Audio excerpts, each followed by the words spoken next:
Okay, so we've been doing lots of video content lately, introducing new team members, trying to talk about some ZK concepts in particular. So very happy to start this new video with Paolo, one of our newest friends and partners at Telos. So welcome, Paolo, and very nice to meet you. Maybe you could just kind of introduce yourself to the Telos community a little bit. We'd love to get to know you. Yeah, of course. Thanks a lot. I'm really excited to be here and be part of Telos now.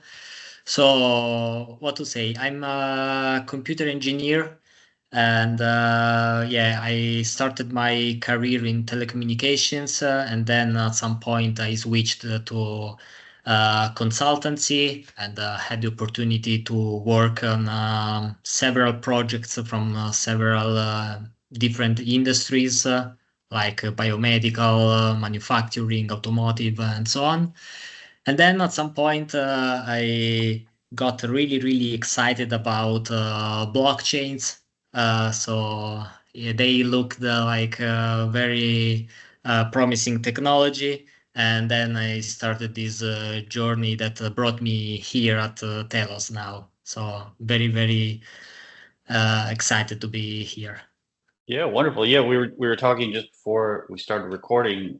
You're also Italian, and I guess you're also living in Milan. And I guess what's interesting from my perspective is sort of like, well, first of all, I love Italy. And I was telling you, I love Milan. It's a beautiful city, great food, so much historical, just incredible monuments everywhere, tremendous culture.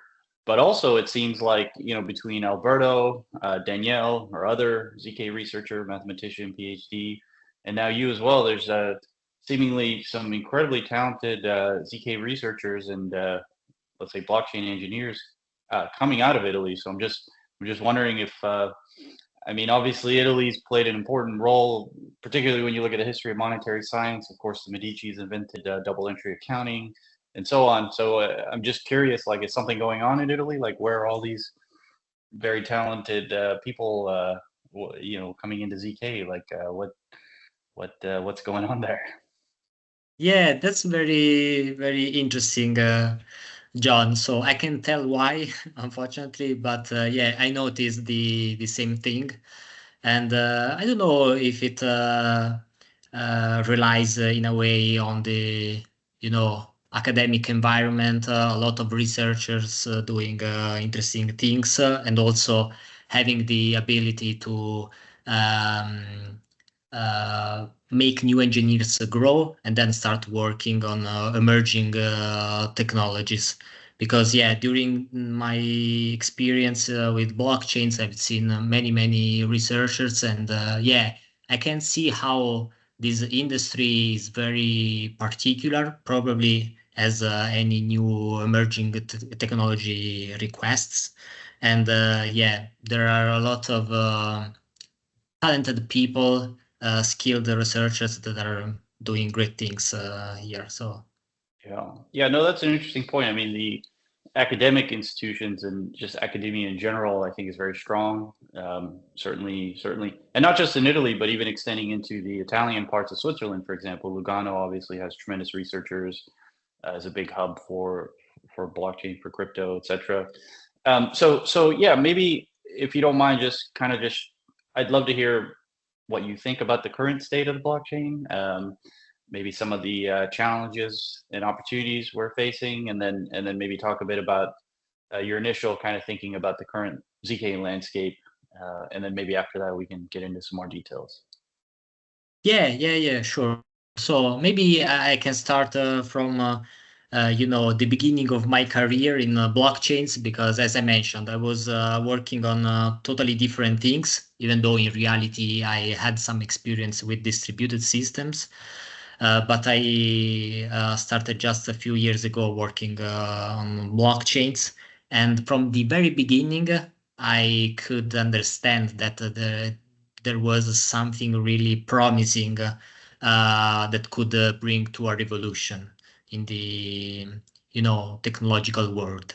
I couldn't understand all the details at the beginning, but time by time I could appreciate all the aspects that make this technology in a way unique. So yeah, I mean, at the beginning, probably blockchains had to prove themselves as a means for use cases. We are still looking for some use cases, but now we give them for granted in a way. So they work. Most of them are really, really fast for some use cases. And so it's a technology that it's with us every day. Uh, I had the opportunity to start working immediately with ZK technologies applied to blockchains with Alberto when we were trying to, create an ecosystem in which sidechains could work together and in a trustless and decentralized way. And that's what I really, really liked at the beginning. Okay, we know there is the blockchain trilemma that is very, very hard to be solved because you can guarantee security, but then you have to give up a little bit on scalability and maybe decentralization or the other way around. And I immediately understood that ZK had the opportunity to solve the trilemma completely without any compromise. Probably it's still a long way to go because, I mean, the technology is here and is also working, but sometimes it's not very, very fast. We need optimization. Maybe we need better, how to say, mathematical background, better technology maturity in terms of software, and also better and more optimized hardware. So I guess that an approach like this that takes into account all the aspects could bring us to very interesting innovation that could make ZK and blockchains explode in the next years. Yeah, that's. I mean, I totally agree with that. I mean, I always say it's kind of like the trade-off between security and convenience. And so, in a simple example, yeah, you can have your tokens on your phone on some mobile wallet, but and that would be very convenient, but it's clearly not very secure. And likewise, you can store your keys. You can write them on a piece of paper, sharded few pieces of paper in various vaults around the world, and so to access your keys would be very inconvenient, but obviously this would be very secure. And so I think, that kind of segues into crystallizing, for a community. The problem with the ZK stuff is very hard. There's a lot of components, there's a lot of dependencies, there's a tremendous knowledge base one has to acquire, and we're still researching. So many things are, let's say, still a bit unclear.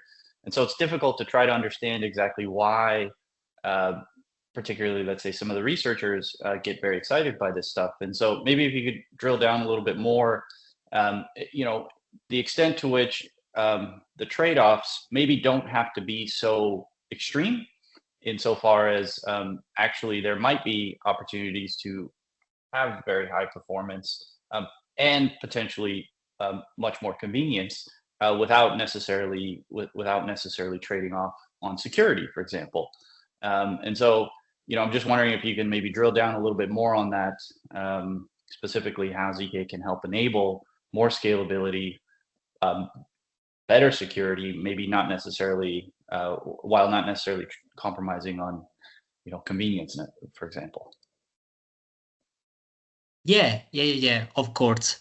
So I think that everything starts from the fact that blockchains are decentralized ledger, so there is no central ownership that takes into account, the management of the ecosystem. And for this reason, it's very, very hard to optimize it in a way that works, for instance, in a similar way of a banking system, because those systems are completely centralized and are optimized for performance. You typically have, a server, or at least a limited set of computing instances that you can upgrade every time to improve the performance of the overall system. And blockchains work in a completely different way. So all the nodes are equal. And in order to reach a consensus, we have to exchange a lot of pieces of information every time. So there is also some kind of redundancy. There is a network involved, as there are many peers. So there are also delays in the communication of in the exchange of messages. And for this reason, you can push the performance too much. Otherwise, you may end up having some kind of failures or issues arising. That's why, for instance, we have a specific block time for Bitcoin or Ethereum or other blockchains. It's not just a matter of changing a number and making them more performant. So this is one of the issues. And, the issue increases when you try to look for scalability. And by scalability, we may mean several things, but for instance, let's focus right now on the number of transactions that the blockchain can process at any time. So for instance, transactions per second or per minute, whatever.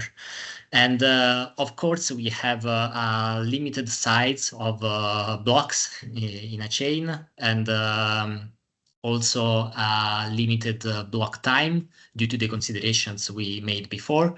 And it's also limited the throughput of a blockchain. And the more the usage increases, the harder it is to find space in this block. And what typically happens is that you have to pay more fees in order to have your transaction included in the blockchain as soon as possible. So we've seen several optimizations in the last years. For instance, we've seen the growth of rollups. It was like an explosion. Optimistic rollups first, then ZK Rollups, and they were trying to solve this scalability matter, because you can move in a way some transactions or a part of the computation somewhere else, and then just periodically sync with the blockchain and finalize your state.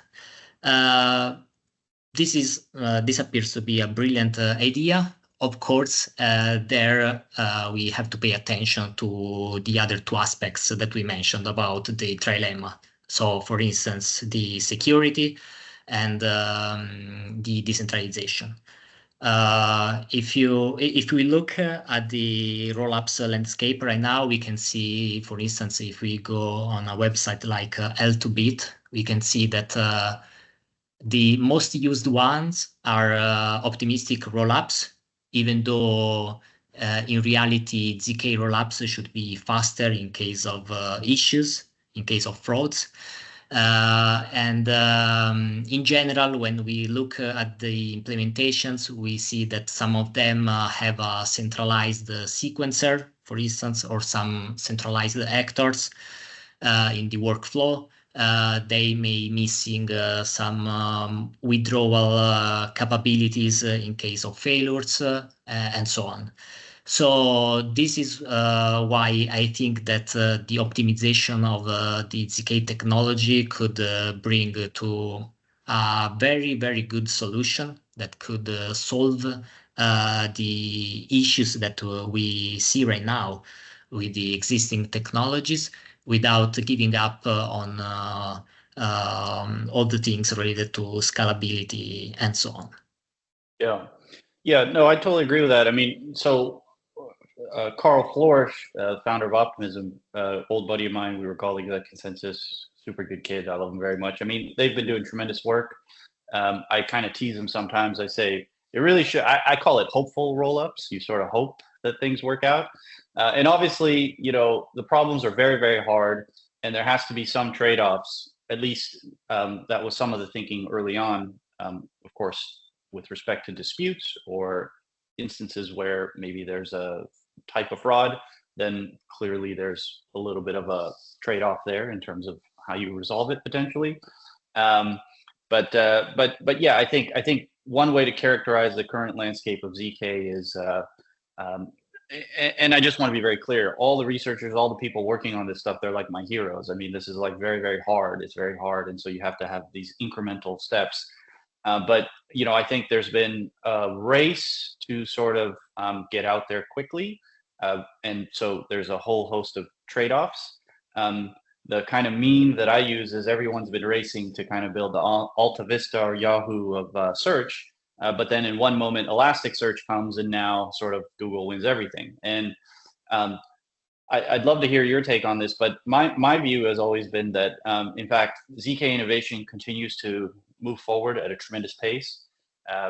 There's already been great pioneers who have laid down some great frameworks.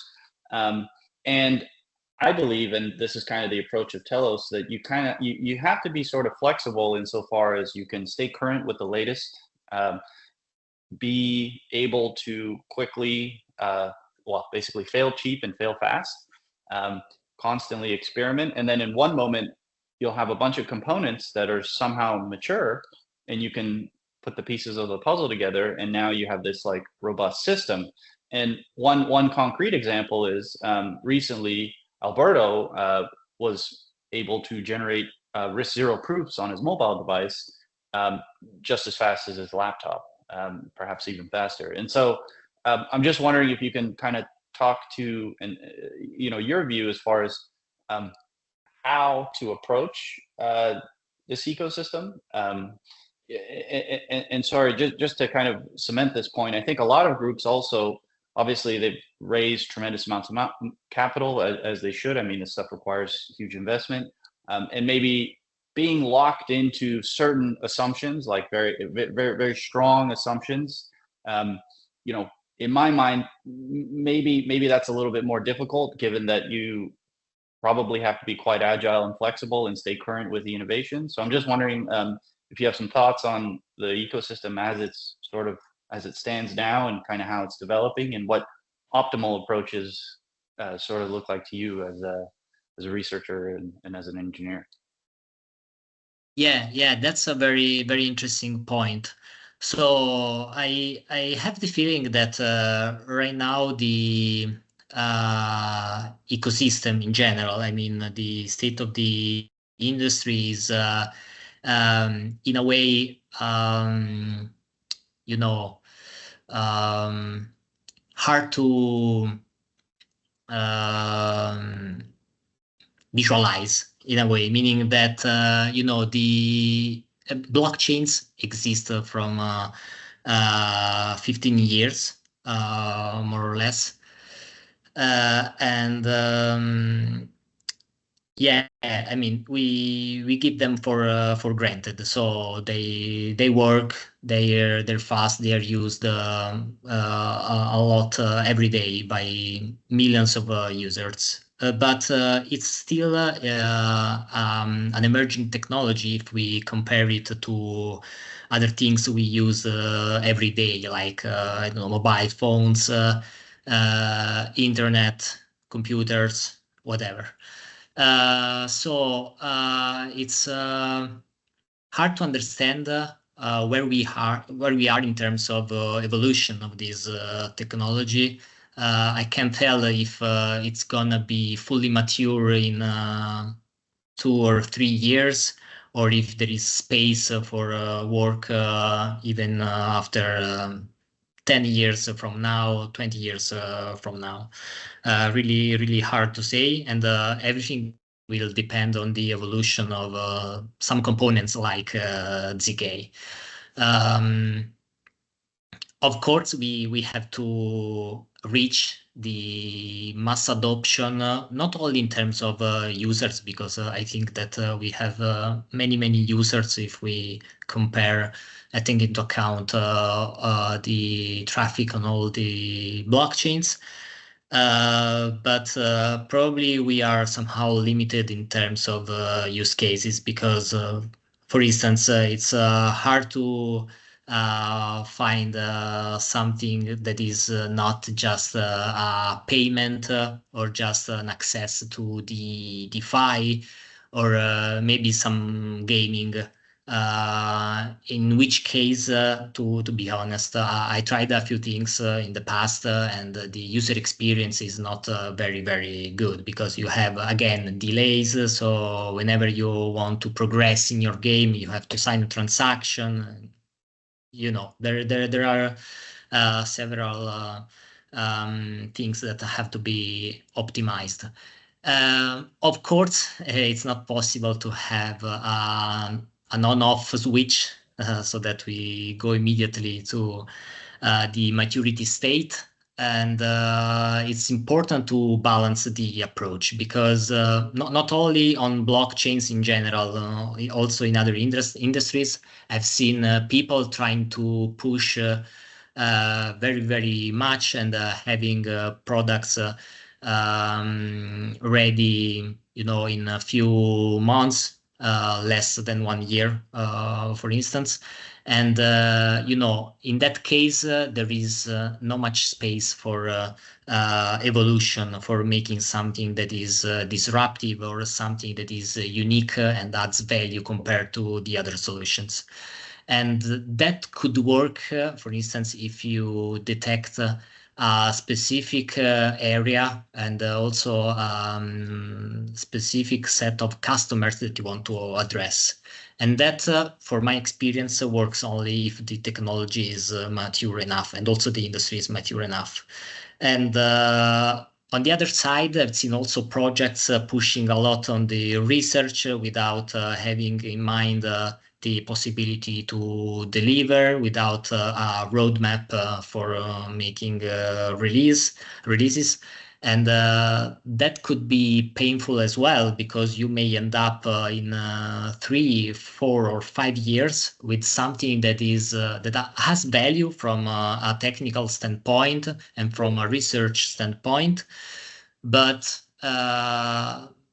you may be old before you're ready to publish. So you have to rework, but then it takes years or at least months. And then when you think you're ready, you have to iterate once again because something disruptive has appeared on the market. So I think that the most promising things right now is to have a balanced approach. So have the a roadmap that brings you to you know, a disruptive innovation, to a solution that you could be really proud of, but at the same time also have the intermediate steps so that you can iteratively you know, build something that is valuable for customers, even though it's not 100% ready from day one. Yeah, that's really interesting you mentioned that, because I think one of the things with respect to the Telos community that we've been trying to communicate is that so there's a lot of projects, in my experiences, it's called paralysis by overanalysis. In other words, as you said, they might do a tremendous amount of research and sort of development, and maybe they're trying to perfect something. And then the next thing you know, 3, 4 years have passed, and there hasn't even been like a token launch. The product is still sort of, I don't know, in some test phase. And that's kind of like one risk that is really important to think about. Where Telos, I think, has an advantage is it's already been producing blocks since 2018. It has a token that has been widely distributed, wherein there was no ICO, there was no pre-sale, there was nothing like that. It was basically, it airdropped the whole supply in the middle of ICO mania in 2018. So it was a little contrarian. And the reason that's important is because we're already out there. We have a community, we have things that are ongoing. And so in some way, it's like, while we are certainly doing research and we're working on product development, we're trying to develop SNARKtor, we're working on our ZK VML2 as an example. These somehow become complementary pieces that enhance what already exists, which is a network that's been producing blocks for many years and a community that's sort of well distributed and quite engaged.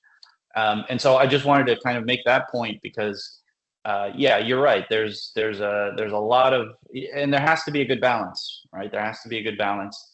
And so I guess just for the Telos community who are watching this, you know, a lot of what we're trying to do right now takes into account basically some of the points that you made.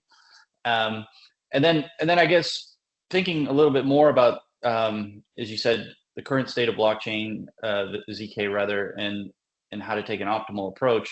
One of the things that Slobodan, the CEO of Ponos, our partner at Telos on the ZK side of things, always emphasizes is the critical importance of taking a hardware software co-design approach.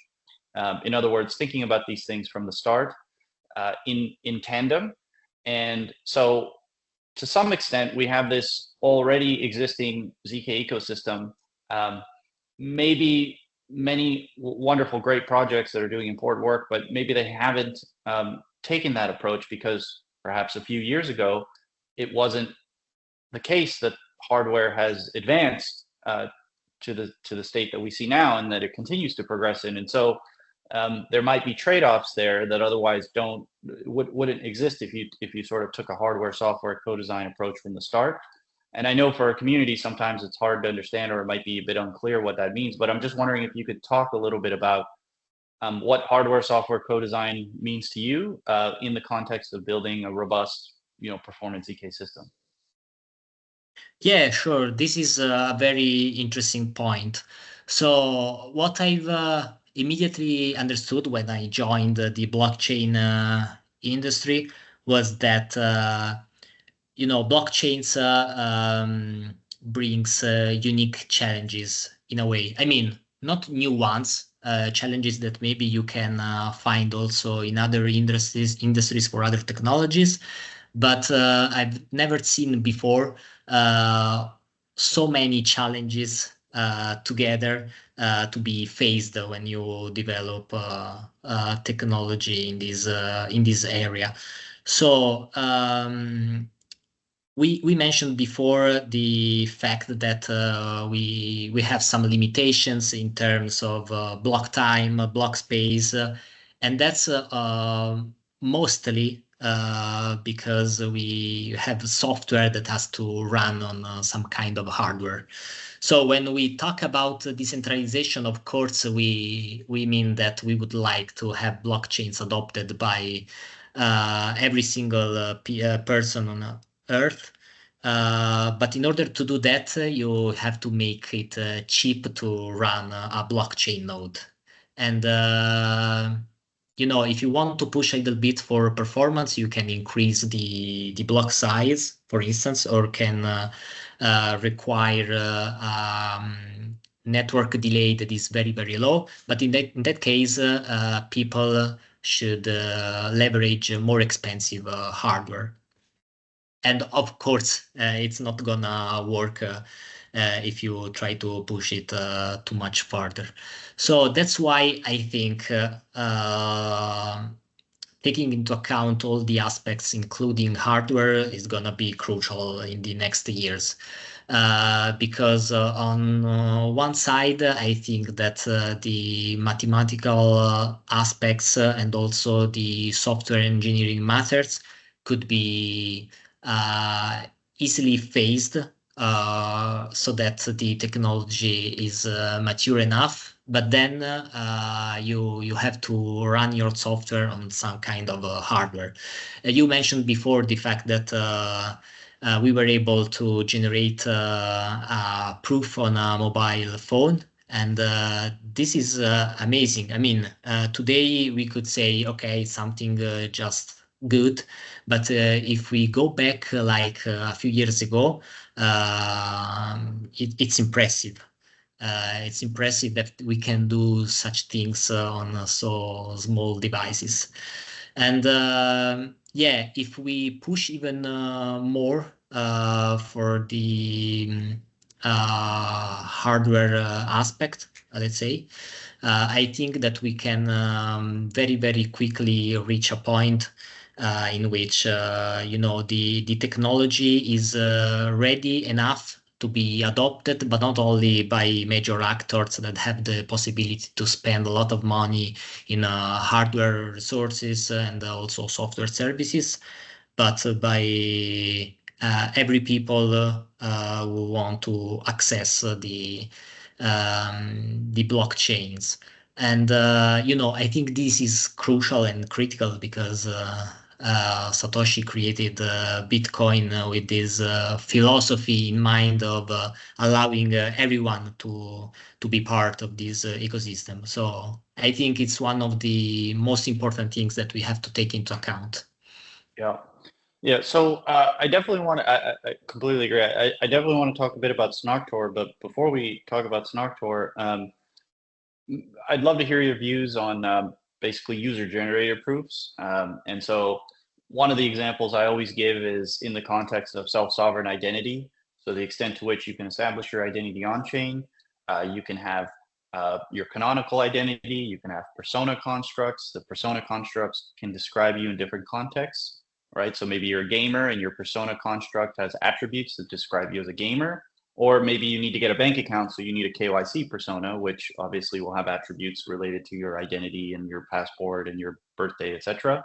And then, of course, each of these personas and their respective attributes can collect attestations from others. And so now you sort of form this notion of reputation. But as Alberto always says, you would never rent a car if it means putting your license on chain forever for everyone to see. But you might generate a proof at the car rental shop that you have a valid license and you are qualified to drive. And then maybe what goes on chain is a proof or basically a bunch of proofs in a recursive context. And so, and obviously that's what we're kind of building SNARKtor to facilitate at the protocol levels in terms of, recursive proofs and the performance characteristics that can potentially offer the market. But just thinking about it more from user-generated proofs and how you see, do you see a future where users are going to be generating lots and lots of proofs, and sort of what does that look like in your mind? Yeah.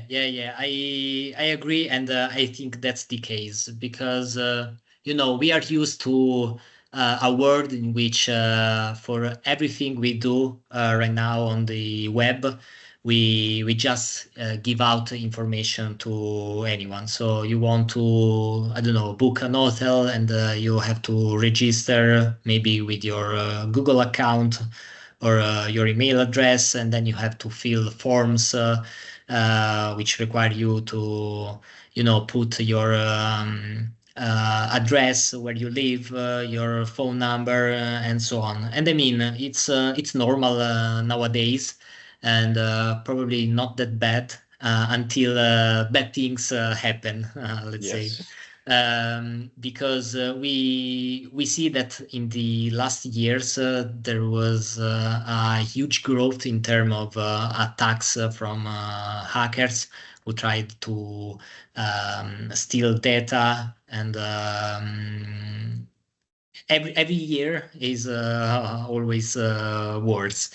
And I imagine a future in which the ZK technology applied to blockchains could finally solve the issue, because as you said, when I want to rent a car, for instance, I don't have to take a picture of my driving license and send to someone else, and just trust that they will take care of the data without and protecting without revealing it to anyone else.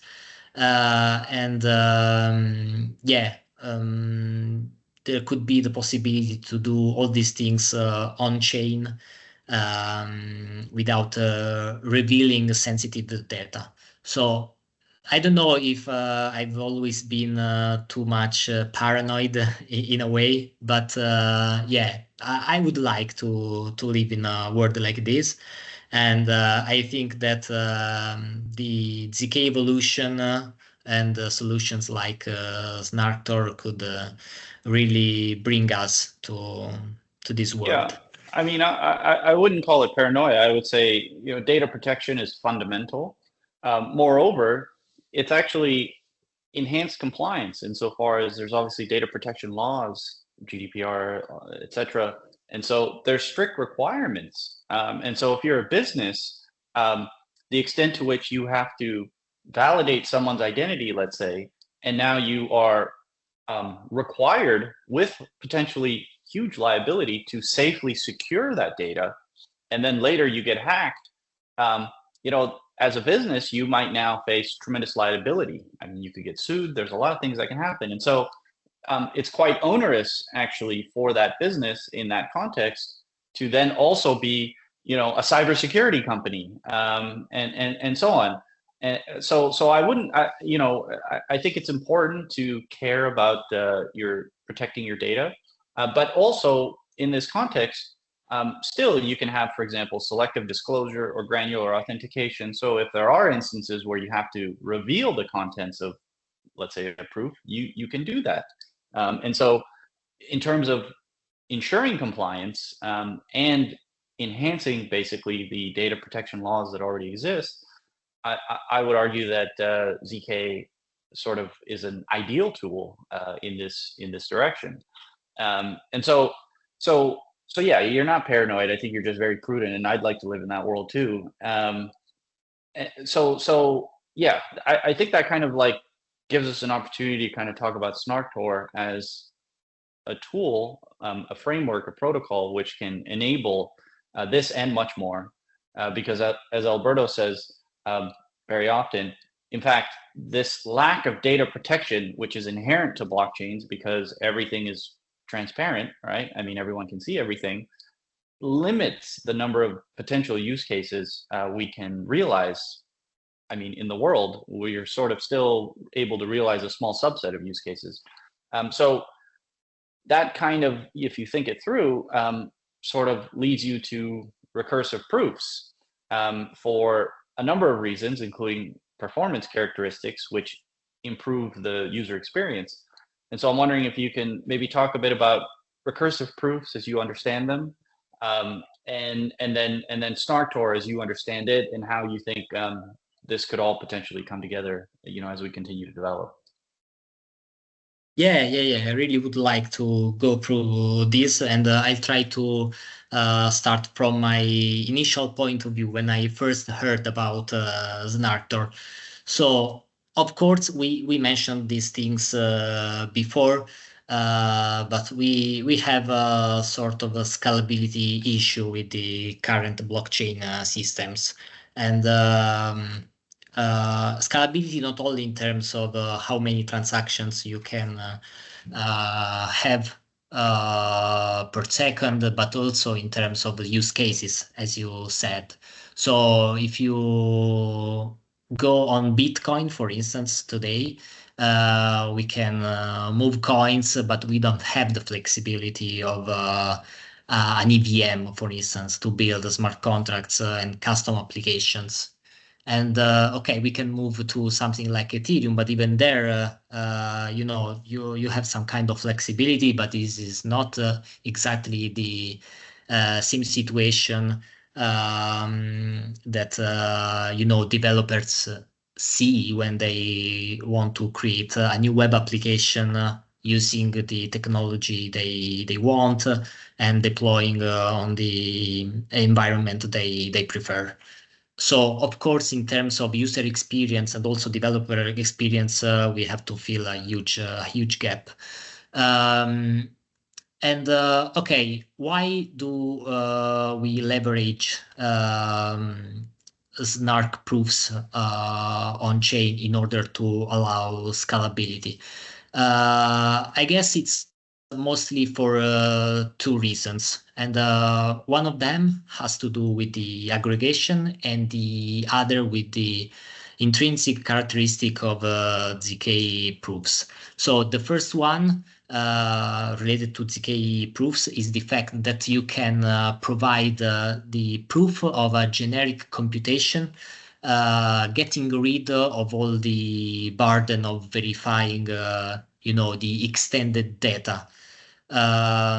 So it's in a way a method to compress some kind of result or some kind of you know, computation, and that allows to bring on chain more and more things.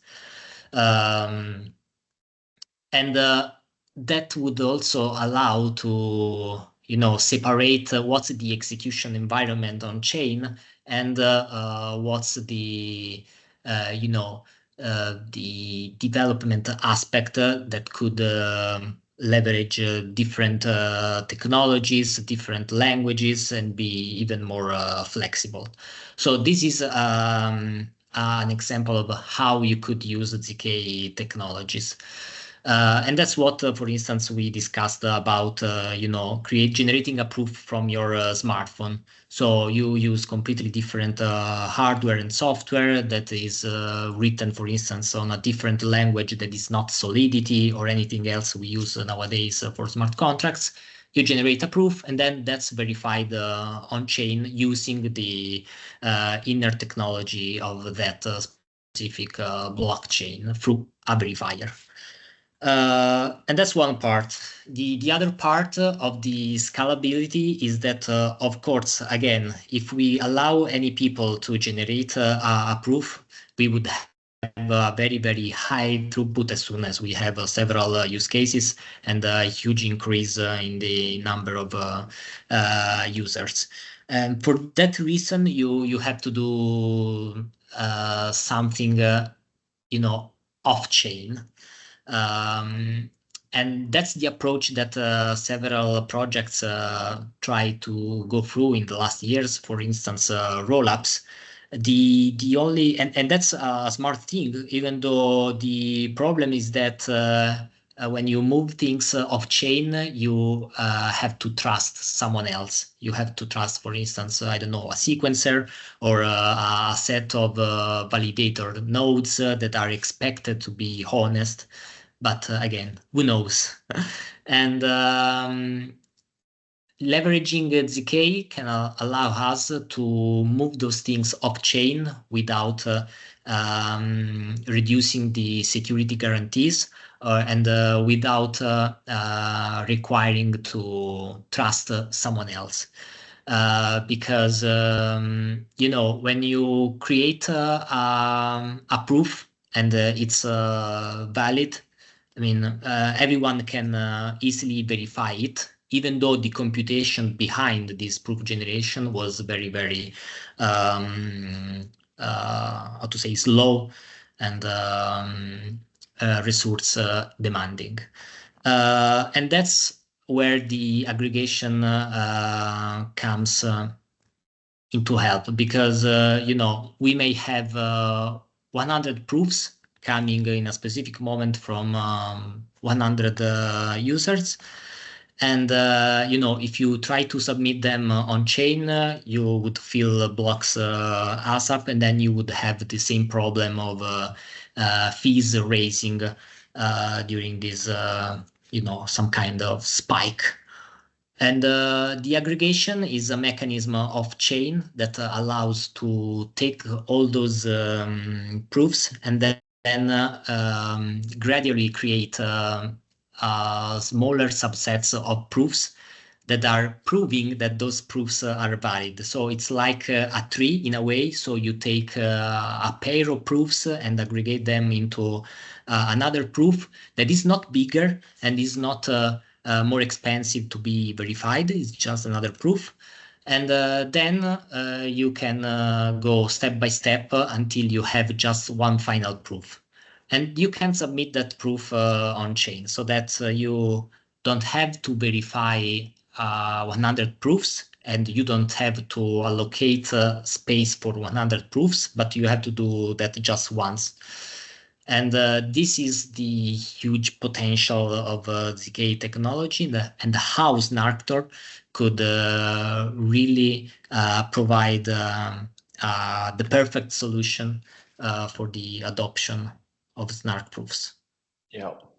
Well, thank you very much. That was a very succinct explanation.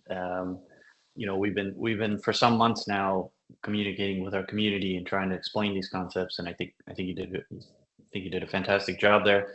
I guess just we've been chatting for a little while here. Maybe just some final thoughts. I'd love to get your take on your impressions so far. I mean, I know you haven't had too much time yet, but from what you've seen so far of the Telos community, how you feel about the Telos brand and what we're trying to do, and um, just would love to hear what you think so far.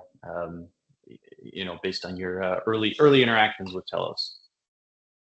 Yeah, yeah, yeah. What to say? So I joined like 20 days ago, maybe less, but it feels in a way like I was here since I don't know, months, if not years, due to all the things that I could see during these weeks. So I'm already collaborating on SNARKtor, and that's great. So it feels very, very exciting. And yeah, I mean, since the very first moment I had the opportunity to, uh, you know, um, um, sorry, to reach out to Telos, I could immediately understand that there were a lot of things going on. We mentioned before the fact that you need um, um, an approach that allows you to do things in the long term, but also in the short term. And you also have to take care of a lot of things like regulators, laws, and so on. And I've seen that many pieces are in the right place. So you mentioned the blockchain that started without an ICO. You mentioned the community and the decentralization. I've seen this attempt of having also the opportunity to, have the compatibility with the EVM world, with our Telos EVM chain. I've seen a lot of interest and effort put into gaming, and that's amazing. And I've also seen the other approach of trying to push the research, trying to involve as many people as possible with a very strong background. For instance, for SNARKtor. And I can see that Telos is addressing the challenges in this very wide way, so that we can be ready to provide the right solution at the right time. So yeah, I think that the approach is the good one. Yeah. Well, thank you for that. I mean, we're trying our best. Fortunately, we have a really wonderful community. I guess there's about 1 million Telos wallets uh, over the last 6 years or so, and probably several thousand very active users and many tens of thousands that check in frequently. So the community is also kind of like the integral part of all of this. So I really appreciate, and I'm sure everybody appreciates you taking the time. We're super excited to have you on board. Like I said, I am like a Italy ZK research maximalist now. I love the fact that we've got such a great team. You, Alberto, Danielle, and others as well. By the way, Slobodan from Pono speaks perfect Italian as well. So definitely looking forward to hanging out some more, and maybe we can even do like a big Telos meetup in Milan one of these days. That could be a lot of fun.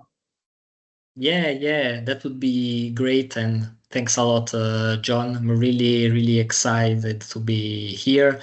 Also because, yeah, I think it's the right place to contribute and do great things. And also because I see also the people working